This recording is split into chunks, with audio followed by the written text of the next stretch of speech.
오늘의 10분 말씀. 시편 92편입니다. 전편 90편과 91편의 특징은 시인이 하나님이 계신 곳이 나의 거처가 되고 나의 피난처가 됨을 고백하였습니다. 오늘 92편의 특징은 시편에서 유일하게 안식일 찬송시라는 제목을 가지고 있는 시편입니다. 그리고 어떤 학자들은 92편에 여호와라는 단어가 7번 등장하므로 7일째 되는 안식일 날 이 찬양을 사용했다라고 주장하기도 합니다. 하지만 사실 처음부터 이 92편은 안식일에 불리기 위해 지어지진 않았습니다. 어떤 시인이 하나님의 주권과 그분의 창조 섭리를 찬양한 것이 안식일의 정신에 맞기 때문에 안식일의 찬송시라는 제목이 붙여지게 된 것으로 보여집니다.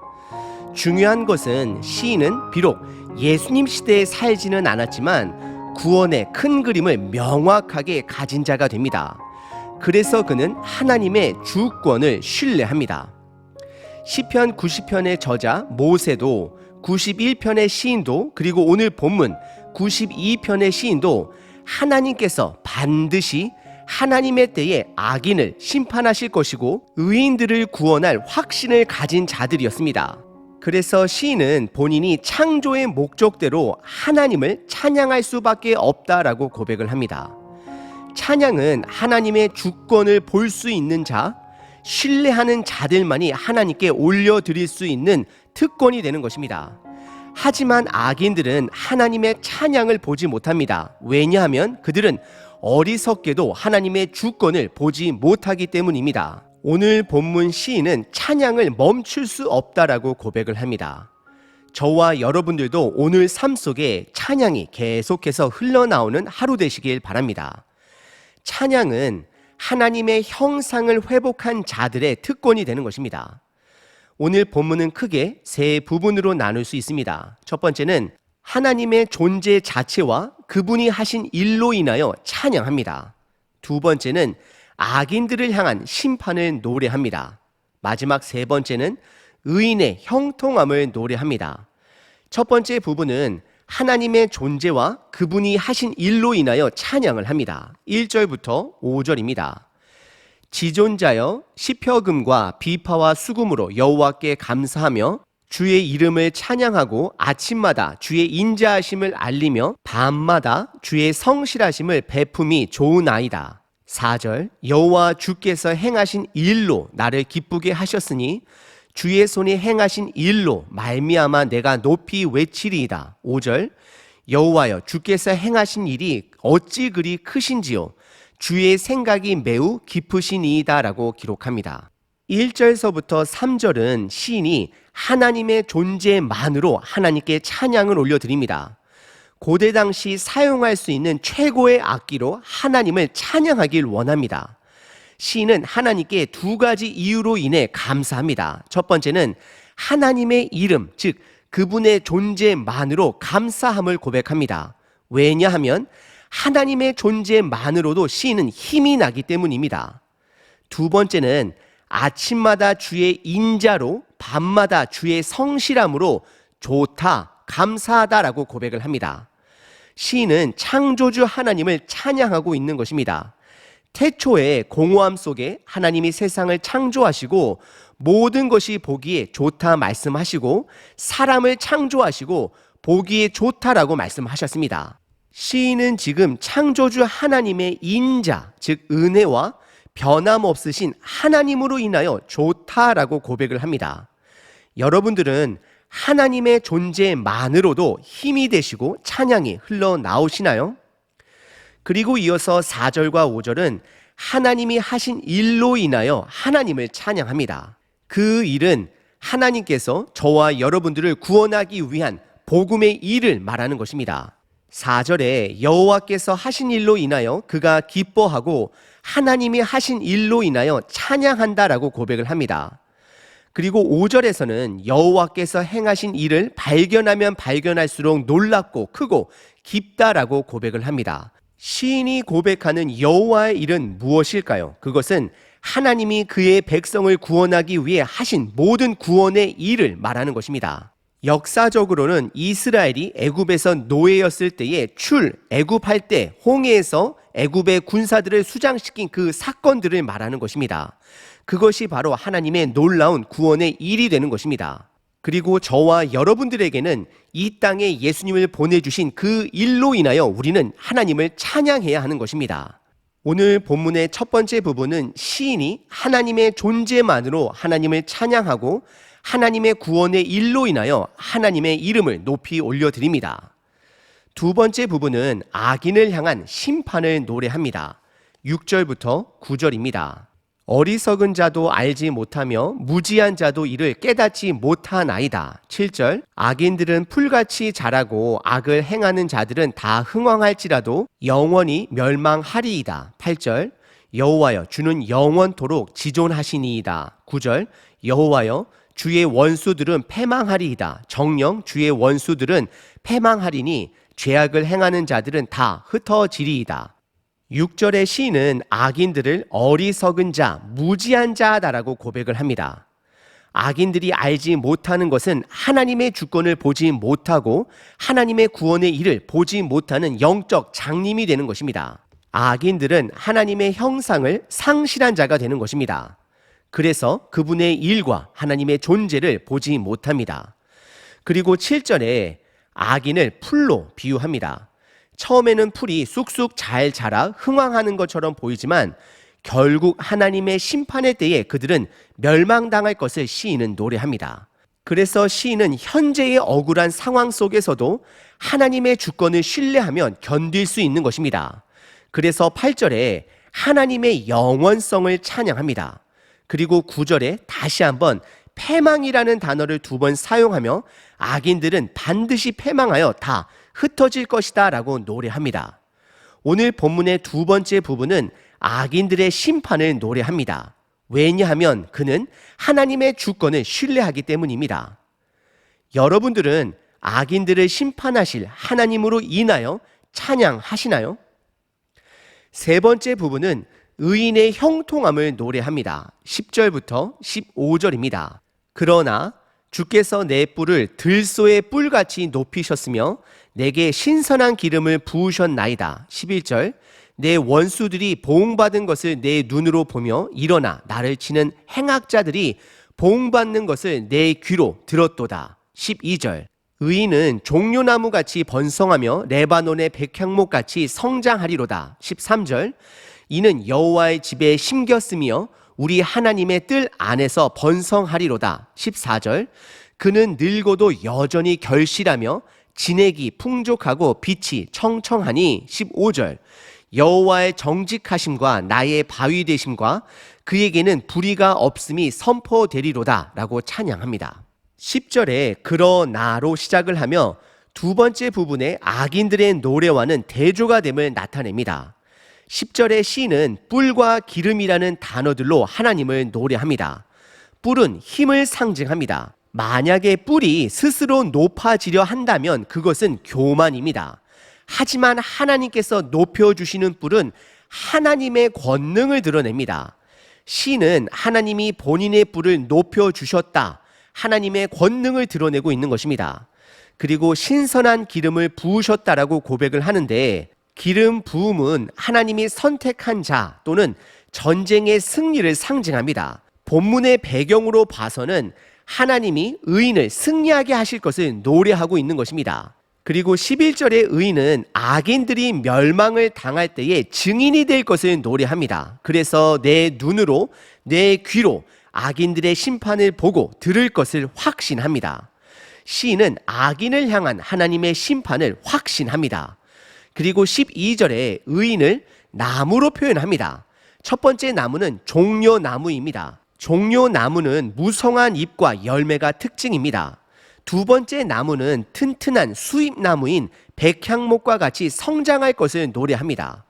그리고 13절에 그 이유는 그 나무들이 여호와의 집에 심겨졌다라고 고백을 합니다. 하나님의 집안뜰에서 번성하게 될 것을 노래합니다. 시편 90편서부터 92편까지 하나의 연결점은 바로 하나님이 의인의 거처, 집이 된다라는 것입니다. 나무 자체가 좋아서가 아니라 나무가 거하는 그 땅이 하나님이 계신 곳이기 때문에 열매를 맺고 튼튼하게 뿌리를 내릴 수 있음을 고백하고 있습니다. 하지만 아기는 풀처럼 처음에는 잘 자라지만 결국 다 멸망당해 시들어 버릴 것을 노래하고 있습니다. 그리고 14절에 의인의 노년은 여전히 열매를 맺고 진액이 풍족하고 나뭇잎의 빛이 청청하다라고 고백을 합니다. 이것은 하나님이 주시는 축복 중에 하나가 되는 것입니다. 이 축복은 노년의 육체적 건강을 말하지는 않습니다. 예를 들어 다윗 왕은 노년에 체력적으로 쇠하였습니다. 이것은 복음의 열매를 말하는 것입니다. 모세는 노년에 모세 오경을 마무리하였습니다. 야곱은 노년에 철이 들어 하나님을 찬양합니다. 요셉은 노년에 불안해하는 형들을 용서하고 하나님의 주권을 간증합니다. 그리고 요한계시록은 요한이 아주 노년이었을 때에 반모섬에서 유배되었을 때 기록한 책이 되는 것입니다. 의인의 삶의 축복 중 하나는 노년의 삶에도 열매를 맺는다라는 것입니다. 예수님의 이름으로 저와 여러분들의 노년의 삶에 이런 복음의 열매가 가득하길 축복합니다. 아멘. 그리고 마지막 15절은 하나님의 성품을 찬양합니다. 하나님은 정직하시고 시인의 반석이 되어주시고 그에게는 불의함이 전혀 없다라고 찬양을 합니다. 그렇습니다. 하나님은 선입니다. 하나님이 기준이 되는 것입니다. 오늘 본문의 세 번째 부분은 의인의 형통함을 노래합니다. 오늘 92편의 시인은 하나님의 형상을 회복한 자가 됩니다. 그래서 하나님의 주권과 창조 질서를 볼 수 있는 자였습니다. 그래서 하나님을 찬양합니다. 하지만 반대로 악인은 하나님의 형상을 상실하여 하나님의 주권과 창조 질서를 보지 못합니다. 그래서 그들은 하나님을 찬양하고 싶어도 못하는 안타까운 자들입니다. 어리석은 자들입니다. 이사야서 43장에 보시면 하나님이 인간을 지으신 목적이 하나님을 찬양하기 위해서임을 기록하고 있습니다. 하나님의 형상을 회복한 자들은 삶의 목적 또한 회복합니다. 그래서 하나님을 찬양하는 것입니다. 여러분들은 하나님의 형상을 회복하고 계신가요? 찬양은 하나님의 형상을 가진 자들의 특권이 됩니다. 오늘 하루는 하나님을 찬양하기 위한 하루가 됩니다. 삶을 통해 하나님을 찬양하시는 하루 되시길 바랍니다. 365일 기도문 대신 시편 92편 찬양으로 대신합니다.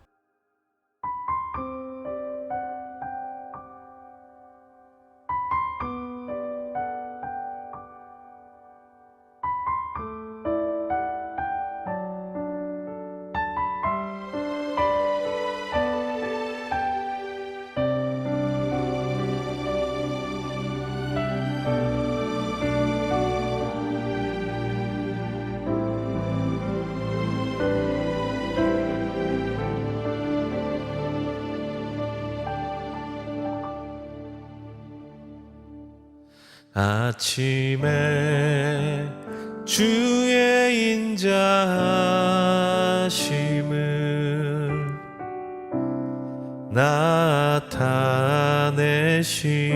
나타내시며 밤마다 주의 성실하심을 베품이 좋으나이다. 아침에 주의 인자하심을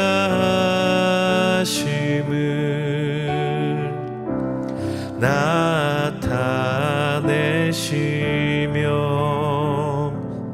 밤마다 주의 성실하심을 베품이 좋으나이다.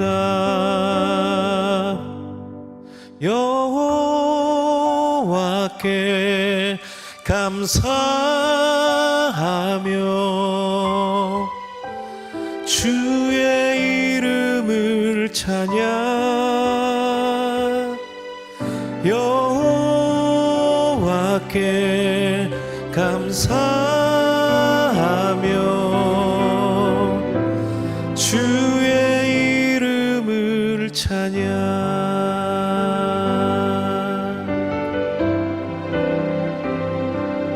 아침에 주의 인자하심을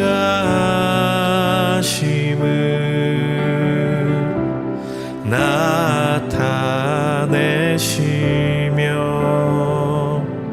밤마다 주의 성실하심을 베품이 좋으나이다.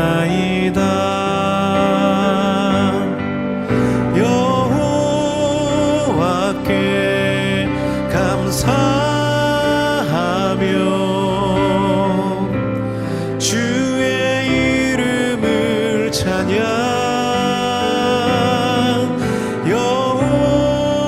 여호와께 감사하며 주의 이름을 찬양.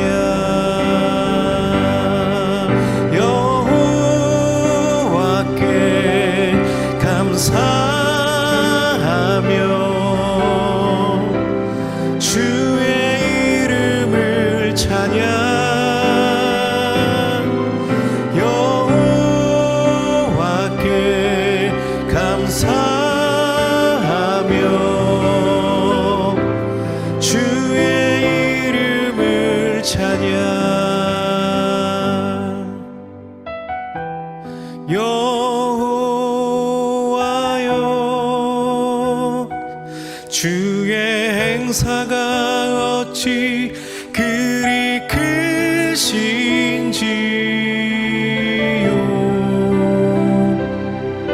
주의 생각이 심히 깊으시나이다.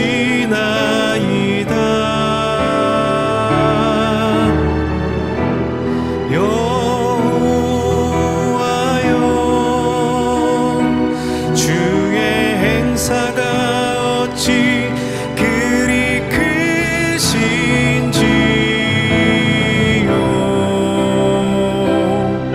주의 생각이 심히 깊으시나이다.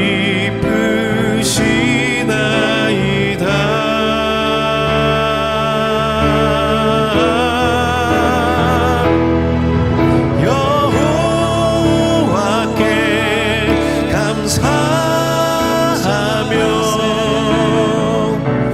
주의 이름을 찬양. 여호와께 감사하며